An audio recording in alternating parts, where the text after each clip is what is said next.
पहला स्वरूप नई विश्व व्यवस्था की शुरुआत है। 1991 के बाद पूरी दुनिया बदल गई। पूरी दुनिया क्यों बदल गई? क्योंकि शीत युद्ध समाप्त हो गया, कोल्ड वॉर खत्म हो गया। और कोल्ड वॉर के खत्म होते वाली दुनिया क्या बन गई? एक ध्रुवीय बन गई। जो पहले दो ध्रुवीय थी, अब वो 3 ध्रुवीय, हम गुट निरपेक्ष को भी मानेंगे एक, ठीक है। 3 ध्रुवीय विश्व एक ध्रुवीय विश्व में परिवर्तित हो गया। इसका एक ध्रुवीय विश्व में परिवर्तित होना ही नई विश्व व्यवस्था की शुरुआत है। अमेरिका पूरी दुनिया पर हावी हो गया क्योंकि उसकी जो काउंटर करने वाली विचारधारा थी वो समाप्त हो गई। तो पूरी दुनिया को यह मानना पड़ गया कि दुनिया में सबसे अच्छी विचारधारा, सबसे अच्छा कुछ है तो वो क्या है? वो पूंजीवाद है, वो उदारवादी लोकतंत्र है। पूरी दुनिया को अमेरिका के साथ चलना पड़ा, उसका पिछलग्गू बनना पड़ा। आर्थिक तौर पर तो उसका गुलाम आपको बनना ही पड़ गया।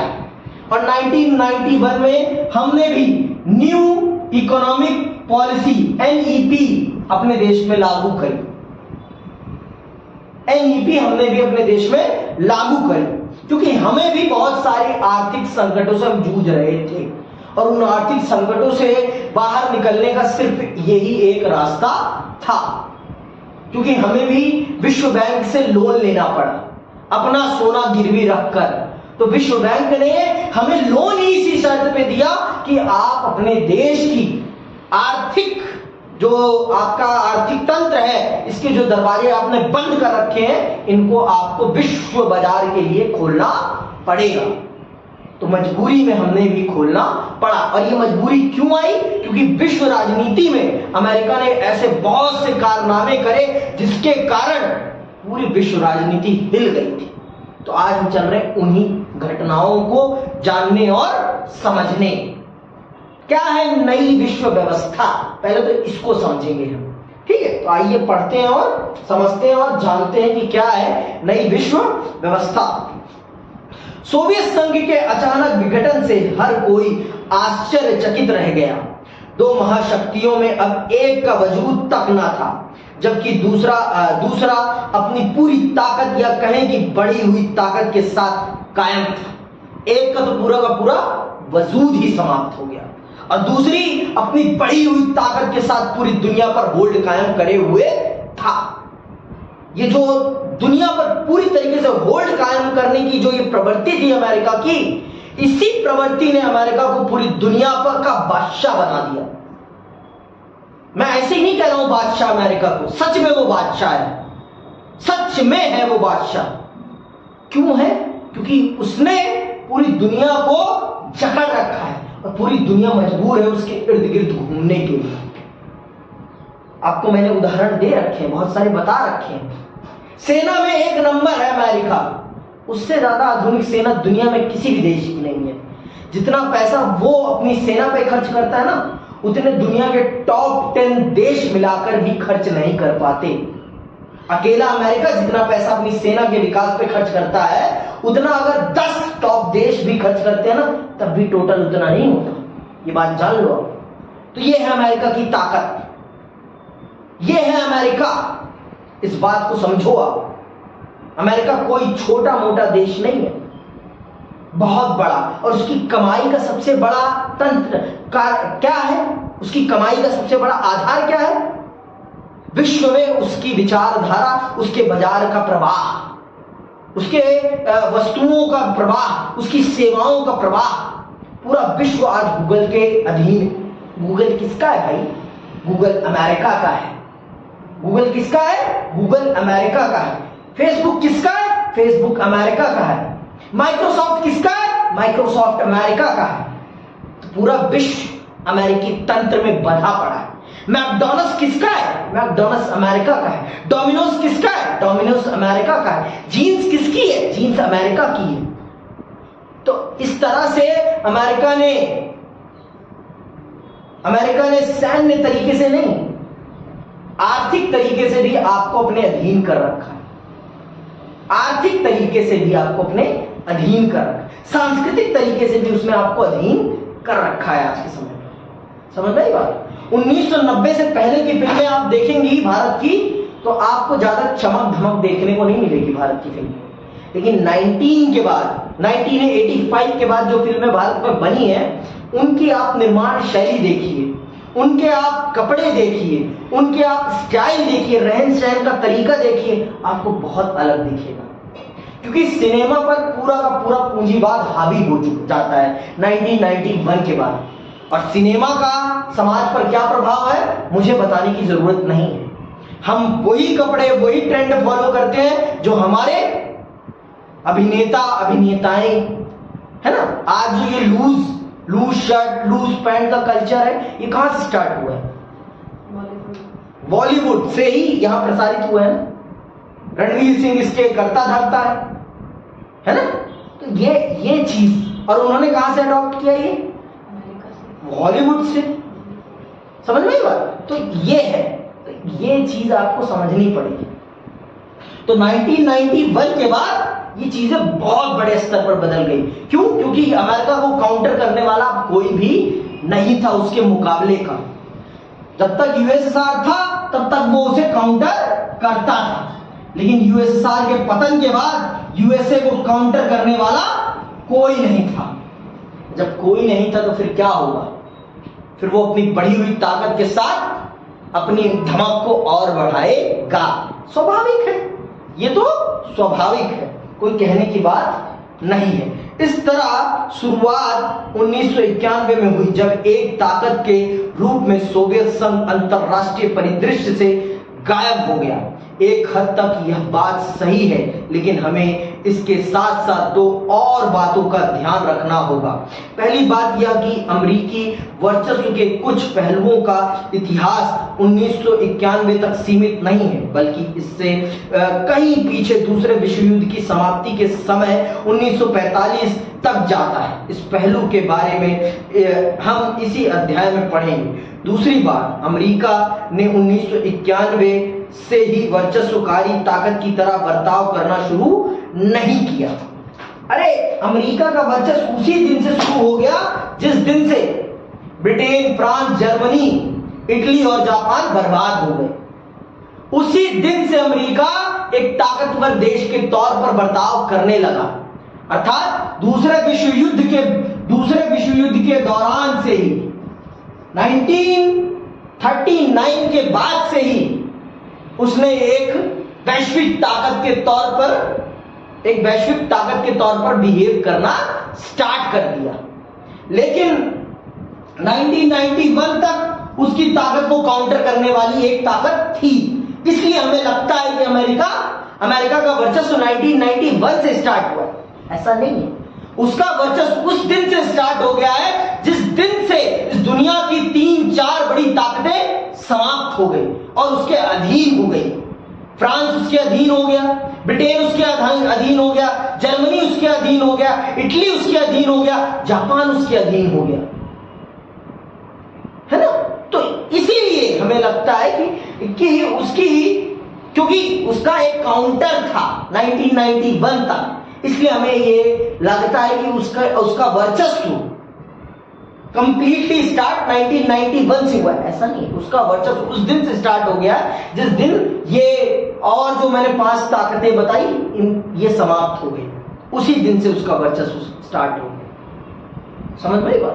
तो ये है हमें वो दिखाई नहीं पड़ा 1991 के बाद, हमें वो स्पष्ट दिखाई देने लगा, क्योंकि उसके सामने फिर कोई था ही नहीं मुकाबले में। 1991 तक एक व्यक्ति था मुकाबले में, प्रतिस्पर्धा में एक था, इसलिए हमें लगता था कि अमेरिका वर्चस्वशाली नहीं है। लेकिन अमेरिका का वर्चस्व उसी दिन स्टार्ट हो गया जिस दिन दूसरा विश्व युद्ध समाप्त हुआ और दुनिया की और अन्य 5 ताकतें बर्बाद हो गई। उसी दिन से स्टार्ट हो गया उसका वर्चस्व। समझ में आई बात? तो आगे सुनिए।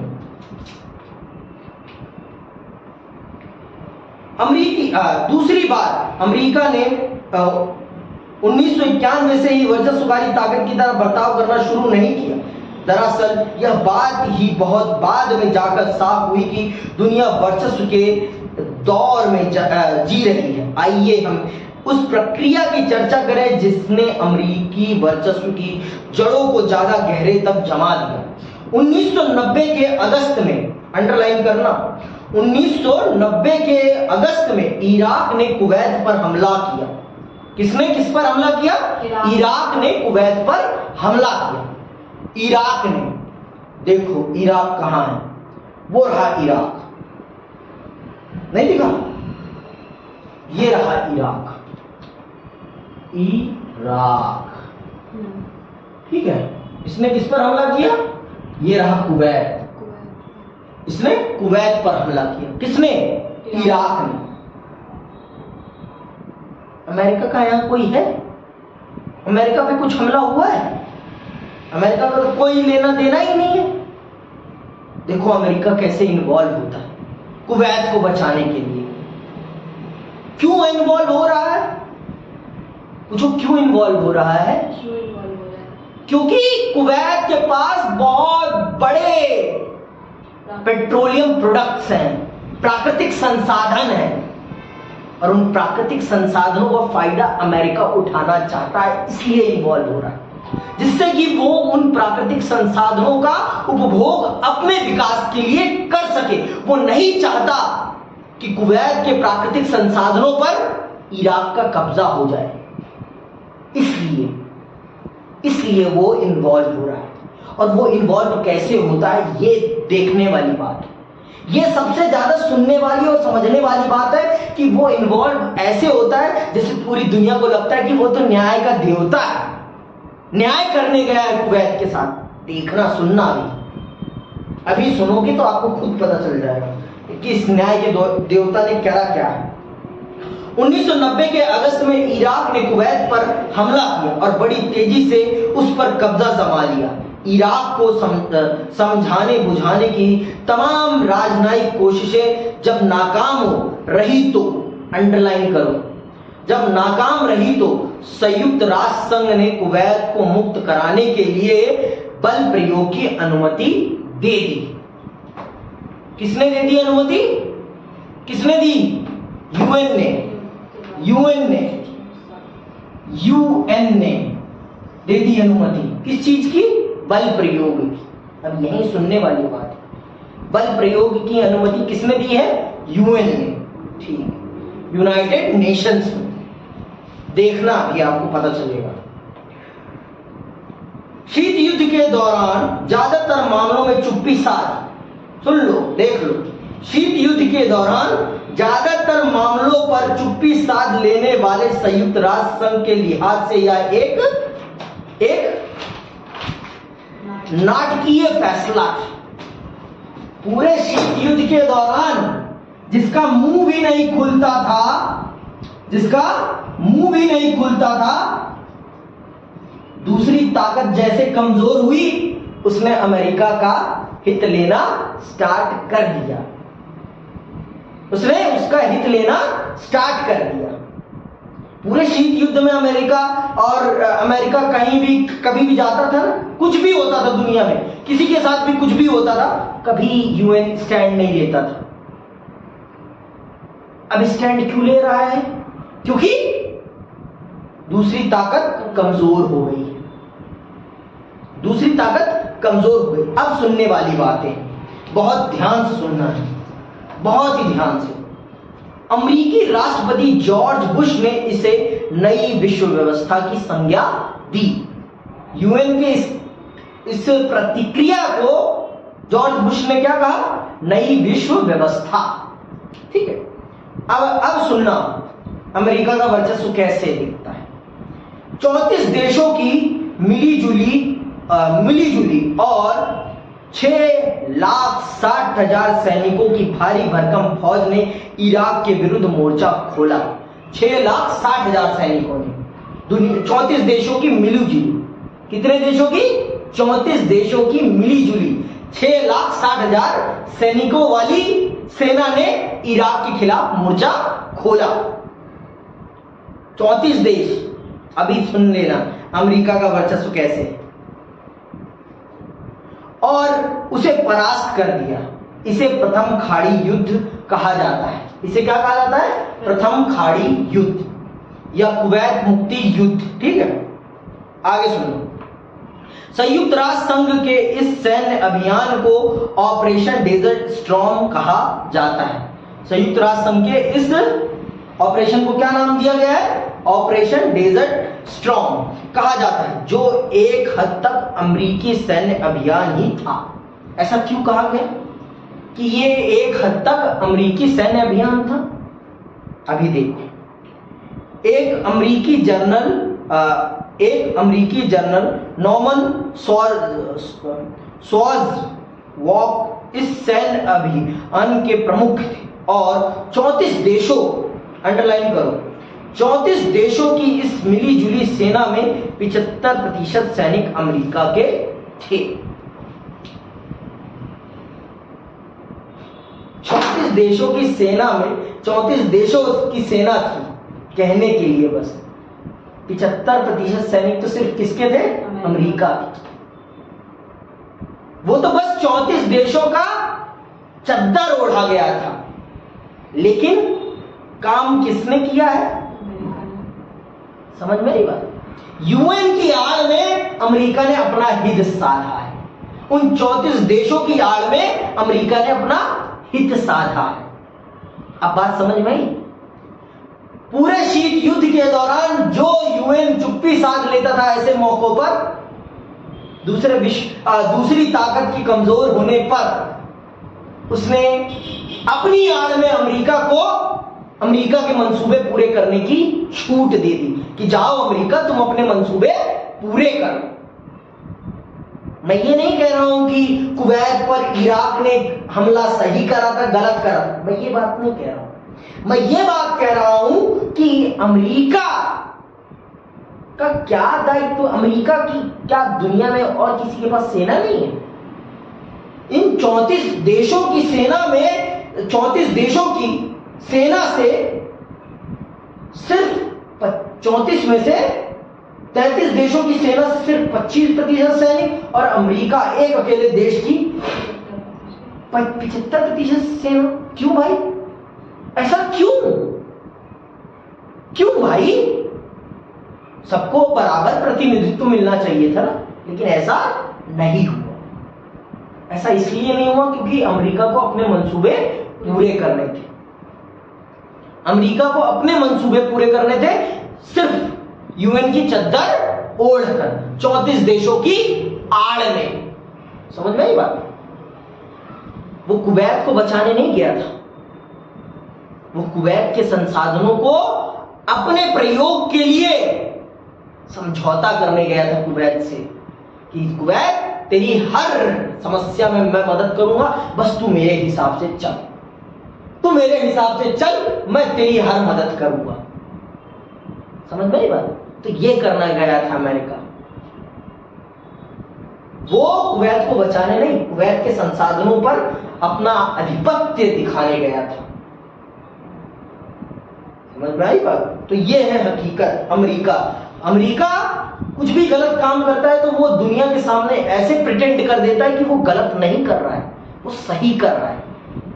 किसकी आड़ में? यूएन की आड़ में। अभी आगे देखोगे कि